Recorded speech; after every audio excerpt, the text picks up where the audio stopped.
छमाही परीक्षा के बाद एक दिन मैं शाला के अध्यापक बंधुओं के साथ बैठा था। चंद्रशेखर ने कहा, वास्तव में तुम बड़े विलक्षण व्यक्ति लगते हो। मैं कहना चाहता हूँ कि तुम्हारा प्रयोग सफल रहा है। हमें विश्वास नहीं था कि प्राथमिक शिक्षण में ऐसा कुछ प्रयोग संभव है। भद्रशंकर बोला, भाई ये तो अंग्रेजी पढ़े लिखे हैं, इसलिए अंग्रेजी की किताबें पढ़ पढ़ कर नए प्रयोग करते हैं।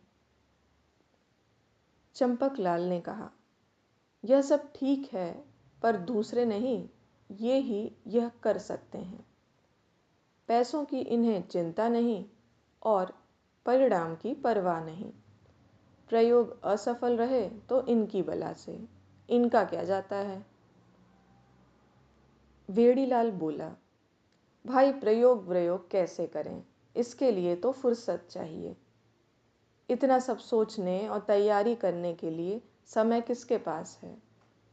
हमें तो ट्यूशन भी करनी पड़ती है, बड़े साहब के यहाँ हाजिरी भी भरनी पड़ती है, घर के बच्चों को संभालना पड़ता है और जात बिरादरी में भी भाग लेना पड़ता है। ऐसे में क्या करें। ये भाई ठहरे फक्कड़ राम, यह सब करना इनको ही भाता है। अंत में मैं बोला, देखो भाइयों, प्राथमिक शिक्षण में इससे भी अधिक प्रयोग किए जा सकते हैं। इतने अधिक कि आज का प्राथमिक शिक्षण हमेशा के लिए बदल जाए। पर ज़रूरत इस बात की है कि इस बदलाव को लाने के लिए व्यक्ति चाहिए। आपको पता है कि दुनिया का और पृथ्वी का स्वरूप जैसा पहले था, आज उससे भिन्न है। यह बदलाव मनुष्य ने ही किया है। बदलाव लाने के लिए व्यक्ति में उत्कंठा, आत्मविश्वास और दृढ़ निष्ठा होनी चाहिए। बाकी अंग्रेजी पढ़ने से प्रयोग अच्छे होते हैं, इसका कोई अर्थ नहीं है। यह तुम लोगों का बचाव का झूठा बहाना है। खास चीज़ है भीतर से विचारों का स्फुरण। किसी के प्रति जब संवेदना होती है, तब यह चीज़ हमारी आत्मा से निकल कर आती है। और चंपकलाल जी, परिणाम की चिंता जितनी प्रयोग करने वाले को रहती है, उतनी किसी और को नहीं रहती। आप तो वेतन वृद्धि की उम्मीद से अच्छा परिणाम लाने की चेष्टा करते हैं, पर मेरी विवशता यह है कि अगर प्रयोग सफल नहीं हुआ तो दूसरी बार प्रयोग करने की गुंजाइश ही नहीं बचती। इस तरह मेरी असफलता भावी प्रयोगकर्ताओं के लिए बाधक बन जाती है। मुझे वेड़ी भाई से कहना है कि जात बिरादरी में भटकना और गप्पे मारना क्या कम फुर्सत है। फिर बड़े साहब के यहाँ जूते घिसने को आपसे कौन कहता है। बड़े साहब को अगर हम अपना बेहतरीन काम दिखाएंगे तो खुशामद नहीं करनी पड़ेगी। जो आदमी काम नहीं करता वही खुशामद करता है। और अगर शाला में अच्छी तरह से पढ़ाएंगे तो ट्यूशन करने की किसे ज़रूरत पड़ेगी। यह तो हम शाला में ढंग से पढ़ाते नहीं, इसी से ट्यूशन की गरज बनी रहती है। शिवशंकर बीच में ही बोला, पर भाई वेतन कम मिलता है, उसका क्या करें। तुमको तो मुंह मांगा वेतन मिलता है, पर हम कहाँ जाएं। मैं बोला, तुम भी वेतन की मांग करो तो तुम्हें भी मिलेगा। विश्वनाथ बोला, सच पूछो तो पगार की मांग करने से नौकरी से ही हाथ धोना पड़ जाएगा। मैंने कहा, अगर सारे अध्यापक मिलकर मांग करें तो देखें कितनों को नौकरी से निकालेंगे। भद्रशंकर बोला, पेट पूजा का क्या होगा। मैंने कहा, पेट पूजा, काम धंधों की क्या कमी है। मैं तो झाड़ू पोछा लगाने का काम करके भी पेट भर लूं। तुम्हारी तरह आधा भूखा नहीं रहूं। यह भला आप लोगों का वेतन है? विश्वनाथ बोला, नौकरी छोड़ दें तो एक की जगह 18 जन हमारा स्थान लेने के लिए तैयार मिलेंगे। तुम्हें इस बात का क्या पता? मैंने कहा, हम उनके सामने खड़े हो जाएं। हम उनको चार्ज देंगे तभी वे आएंगे। हम उनको चार्ज लेने ही नहीं देंगे। शाला के चारों ओर चौकीदारी लगाकर रात दिन बैठ जाएं। फिर जिस खड्डे में हम पड़े हैं उसमें दूसरों को क्यों गिरने दें? इसके बाद तो हम में कितनी ही बातें हुईं। शिक्षकों में उत्साह नजर आया। मुझे लगा कि पुराने ढर्रे की गुलामी की जड़ों में एक चिंगारी लग चुकी है। मैं अब भूगोल सिखाने पर विचार करने लगा। उसकी पाठ्यपुस्तक देखी और निराशा से एक तरफ रख दी। अभ्यासक्रम पढ़कर मन दुखी हुआ। लड़कों को नदियों और पहाड़ों के नाम क्यों रटाए जाएं? खुद मुझे ये नाम कहाँ याद हैं?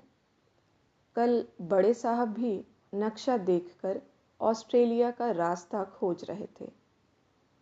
बचपन में रटी हुई भूगोल किसे याद रहती है? मुझे लगा, यह विषय न पढ़ाया जाए तो कैसा रहे?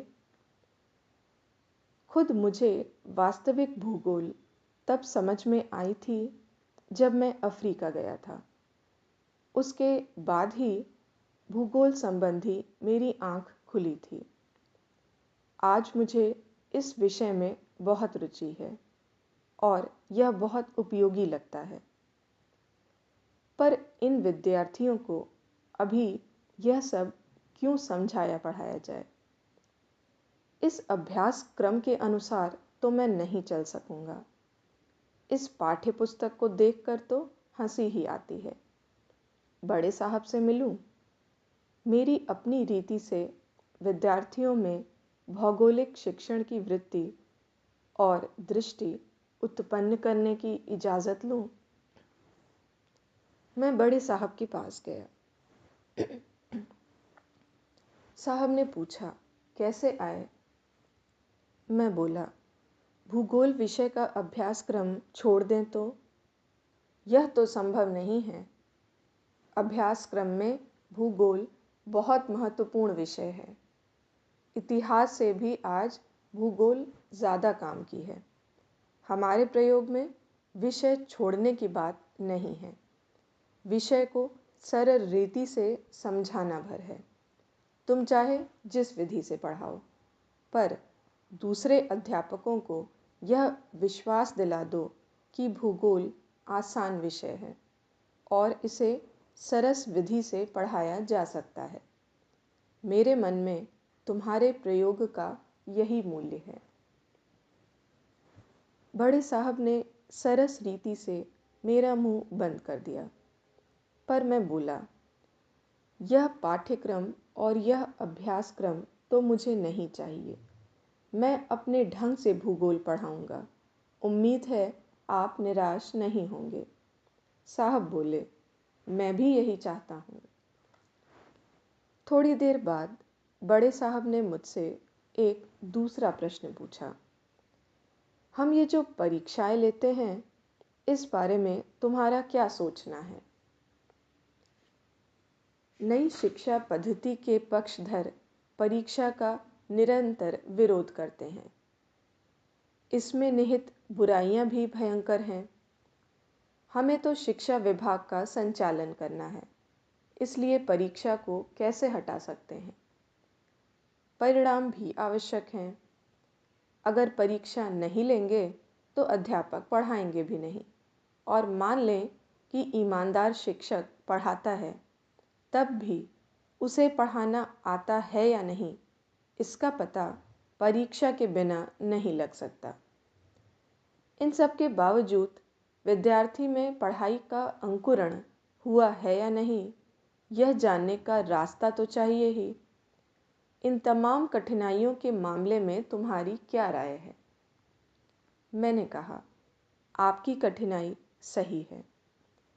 जब तक विद्यार्थी चाहे जो पढ़ता है और शिक्षक चाहे जो पढ़ाता है, तब तक परीक्षा की अनिवार्यता रहेगी ही। परीक्षा को तभी हटाया जा सकता है जब विद्यार्थी पढ़ने की उत्कंठा से पढ़ने लगे और सामने से पढ़ाने की कला में दक्ष अध्यापक पढ़ाने की उमंग के साथ पढ़ाने लगे। पर वर्तमान दशा में परीक्षा की अनिवार्यता है। बड़े साहब बोले, अलबत्ता मैं इस संबंध में कुछ संशोधन करना चाहता हूँ। मैं बोला, वर्तमान में आप सिर्फ छमाही और वार्षिक परीक्षा लेते हैं। इनके बजाय मासिक परीक्षा शुरू करें। अगर विद्यार्थी को परीक्षा की कसौटी पर कसा ही जाना है, तो परीक्षा का जितना ज़्यादा परिचय उन्हें होगा, उतना ही उनका डर घटेगा। अति परिचय से त्रास सहनीय बन जाता है। दूसरा, परीक्षा होशियार विद्यार्थी को मापने के लिए नहीं, बल्कि कमज़ोर विद्यार्थियों को जगाने के लिए। उनकी कमज़ोरी कितनी है, इसे खोज निकालने के लिए होनी चाहिए। परीक्षा में परिवर्तन के लिए यह एक बड़ा दृष्टि बिंदु है। तीसरा, यदि विद्यार्थी मानते हों कि अमुक विषय उनको आता है, तो उन्हें परीक्षा से माफ़ किया जाए। विद्यार्थी अपनी इच्छा से अपनी कमज़ोरी की जांच कराने के लिए परीक्षा दें। हम उनमें यह समझ विकसित कर दें कि जो विद्यार्थी अपनी कमज़ोरी की जांच नहीं कराएगा, उसे कमज़ोरी दूर करने का अवसर नहीं मिलेगा। परीक्षा उन्हीं विषयों की ली जाए जो परीक्षा से जांचे जा सकते हों। बाकी विषयों को परीक्षा से मुक्त रखा जाए। साथ ही परीक्षा के समय विद्यार्थी को पाठ्य पुस्तकें देखकर उत्तर देने के लिए आज़ादी दी जाए। हम कहें कि ना आए तो देखकर उत्तर लिख दो। मौखिक ना कह सकें तो वे किताबें देखकर समझा दें। विद्यार्थी उत्तर देने में पाठ्य पुस्तक का कैसे उपयोग करता है, इसी में स्वतः उसकी परीक्षा हो जाती है। इसके अलावा हम विद्यार्थियों की 3 श्रेणियां बना दें। अगली कक्षा में जाने योग्य, सर्वथा अयोग्य, कमज़ोर, जो कमज़ोरी दूर कर ले जाने पर योग्य हो सकते हैं। प्रथम श्रेणी, द्वितीय श्रेणी के साथ पास करने की श्रेणियां समाप्त कर दी जाएं। बड़े साहब बीच में बोले, भाई अगले वर्ष मुझे तुमको सहायक बनाना चाहिए। मैं कुछ हंसा और बोला, परीक्षा शिक्षकों के द्वारा ही ली जानी चाहिए। वे ही विद्यार्थियों की शक्ति को अधिक जान सकते हैं, उनकी कमज़ोरी के कारणों को जान सकते हैं और वही बता सकते हैं कि विद्यार्थी अगली कक्षा में जा सकेंगे या नहीं। हाँ, एक सहायक की ज़रूरत तो है, पर विद्यार्थियों की परीक्षा लेने के लिए नहीं, वरन परीक्षक यानी शिक्षक की परीक्षा लेने के लिए कि उसे परीक्षा लेना आता है या नहीं। बड़े साहब, यह एक और नई बात तुमने बता दी। मैं बोला, जी हाँ, लगता तो यही है।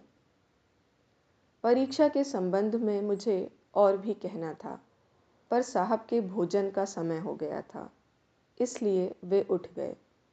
हंसते हंसते वे बोले, अच्छी बात है, इस विषय पर हम फिर से विचार करेंगे।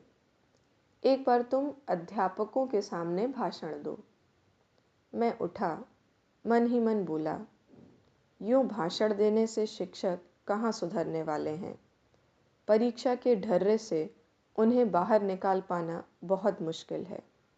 फिर भी यदि ऐसा हो सकता हो तो बड़े साहब के आदेश से ही संभव है। पर वे बेचारे तो